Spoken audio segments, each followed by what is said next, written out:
Welcome back. A Michigan man was recently arrested in Texas after allegedly threatening on social media to kill Jewish members of Michigan's government. Attorney General Dana Nessel says she was among those targeted. This comes after several anti-Semitic incidents have occurred across Metro Detroit over the past year and across the country as well.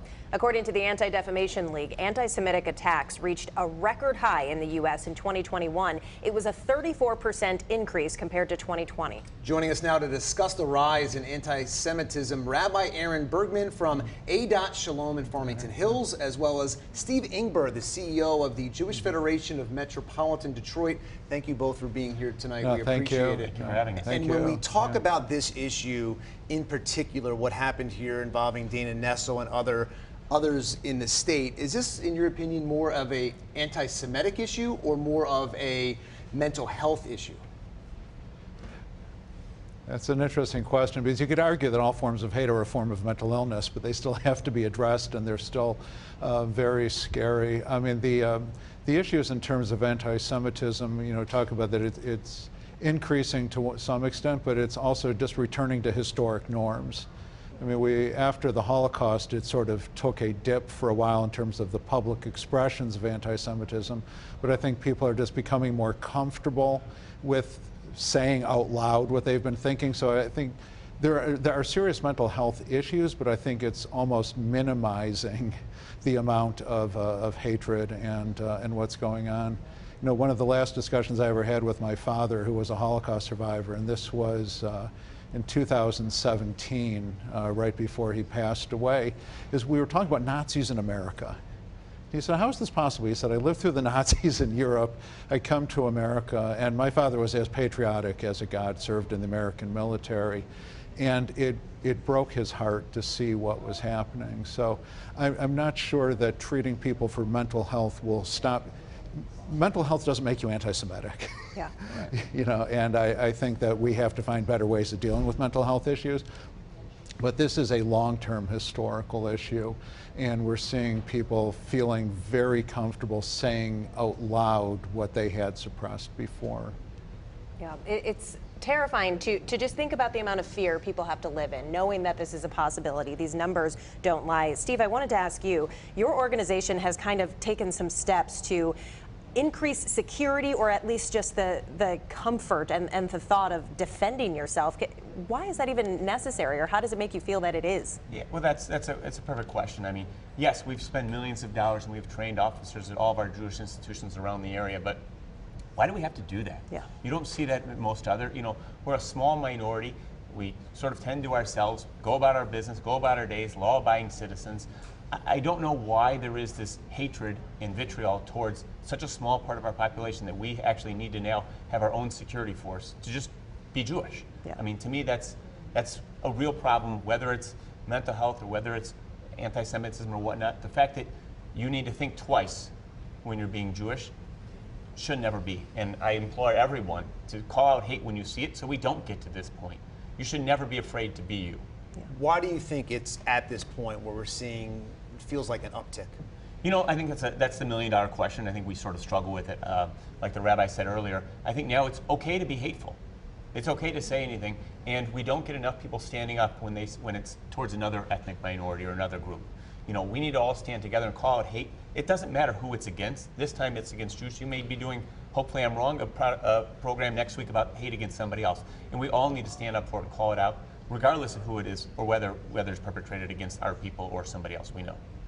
Aaron, you mentioned the potential for us to all be desensitized. You hear about it more. These incidents are happening more, and there have been highly publicized incidents in which awful things are said. Do you think that social media and things out there in pop culture can actually lead to threats and actual attacks? Oh, it's absolutely amplifying it. I think, 30 years ago, pre-internet, pre-social media, you'd have like one hater here in this part of the country, another hater here. Now they're a club. They can connect, and the videos are very sophisticated that are coming out. There is a lot of hatred. And also, they have someone who, has 20 million followers on Instagram, and they say a thing.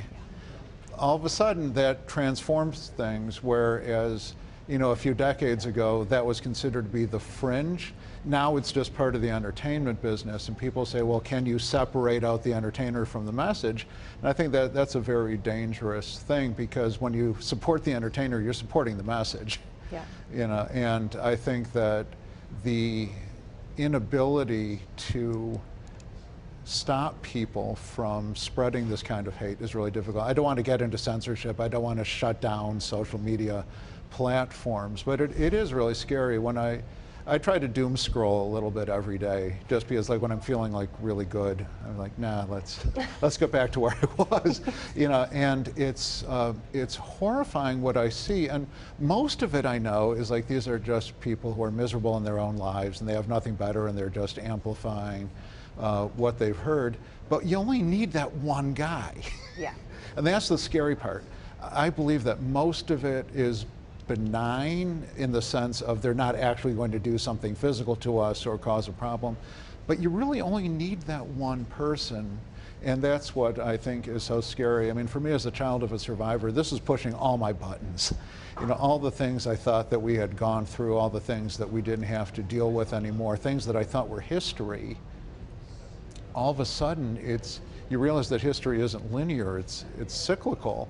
And even if we remember history, to not repeat it, someone else hasn't. Because of this, do you feel there is a need to go above and beyond to protect synagogues, not just here in Michigan, but across the country? So yeah, we're part of a larger organization nationwide, SCN, Secure Community Network, and they protect all sorts of Jewish institutions throughout the country. We're just part of them. We do our local. Yes, but why? I would ask not, do we need to? The answer is absolutely do we need to. But the question is why? What is we're solving for the wrong problem.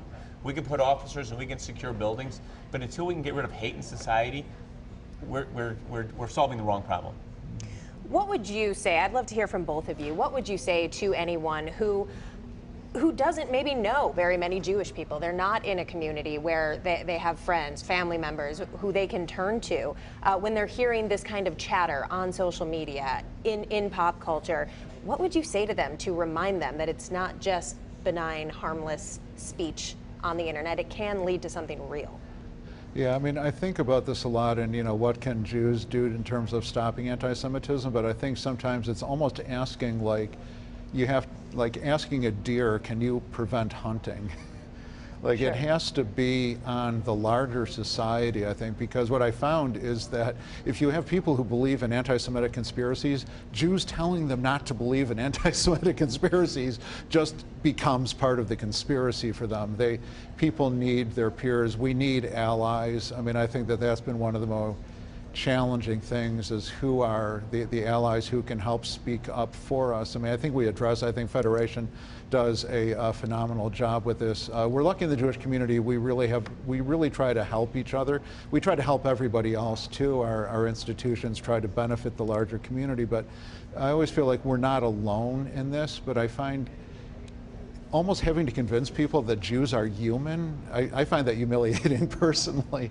You know, I would love to hear some of our allies say, this isn't okay, you don't have to love everybody, but you're not allowed to harm them. Do you think there are enough allies? Are allies speaking up enough? Or I'm going to tell you, I've been feeling a little lonely in a lot of ways. I would go on and say that we have a ton of support from law enforcement, both local, state, and federal, and I continue to thank them on any chance I get for the work they do.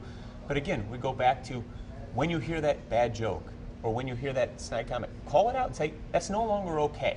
Because what happens is it leads to the next line and the next line. And when is that going to stop? And it's how far is it going to stop before something, God forbid, happens? Well, gentlemen, thank you so much for joining us tonight.